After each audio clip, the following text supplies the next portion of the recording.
Nanglakaw mi gahapon ba? Na lang yun ko'y napansin. Actually mapansin yun ako ni every time mogawas mi diri sa apartment. Lahi ra gyud ning sa Pilipinas ta no. Kay nigawas nimo sa imong balay, naa dayoy muduol sa imo nga or silingan nimo mangutana og asa ka? Oh, ana dayon singgita dayon ka, asa ka? Gapahab ba? Oh, naon dayon ka niya. Usahay, duulon pa yun ka, chikahon dayon ka, maritison dayon ka. Asa makaadto ka, gwapa ba nimo? Na dayon. Nya ang cheka, maabot dayon sa mga alahas. Kaya mapansin man dayon nila nga, gwapo lagi na imong alahas. Ano lagi palit? Cheka na dayon. Ang mga marites na dayon. Og tinuod ba imong alahas?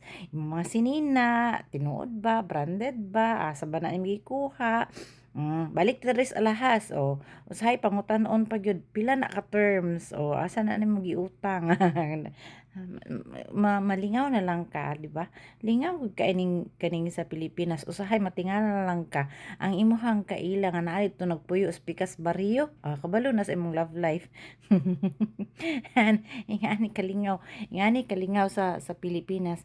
Nakuratan ko pag-abot nako diri kay syempre katong paabot na ako diri nagtapa busy na kay ka no, busy gid kay ka. Pero diri sa Kitimat kay naa ra man ko sa balay ma-feel gyud nimo ang kalahian. Especially kay naa ra mi sa apartment. Dili siya apartment, kinamura bitaw siya condo type sa Pinas. Ing anak kay naa man mi sa kanang building no nya murag kwarto per unit ana man na, so mura siya condo type. Nigawas nimo wa gimingaw jud kaayo ang palibot. Wala gyud banha kanang wa gyud moingon sa intawon sa imuhag asa ka, gwapa kay ka. Wala gyud moingon nga na diri o wala gyud manuktok diri usahay nga moingon og kanang naay asin. Nga na mingaw jud kaayo. Kabalo ka unsa ang imuhang bantayan diri sa Canada? O maski asa kang abroad siguro. Bantayan nimo or mas naa pa ka sa kanang neighborhood nga kana bitang wala ka sa apartment, kanang balay gyud nga balay.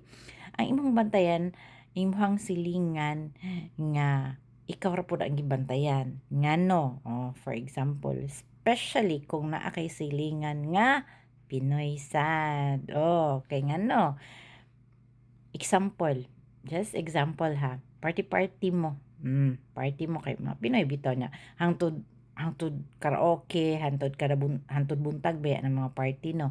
Nya mulakaw ka mo hawa ka sa party nga ni drive, gikan ka nagparty nga nag-inom, nya masiplatan ka sa imong silingan, sila ang report sa imuha.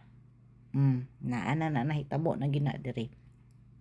Human ang naghan kag madunggan ana mga Pinoy nga sila ra mismo mo report sa imuha kay hibal-an nila nga nagtrabaho ka while nagbakasyon ka diri ana dili ka allowed mo trabaho kanang may ana.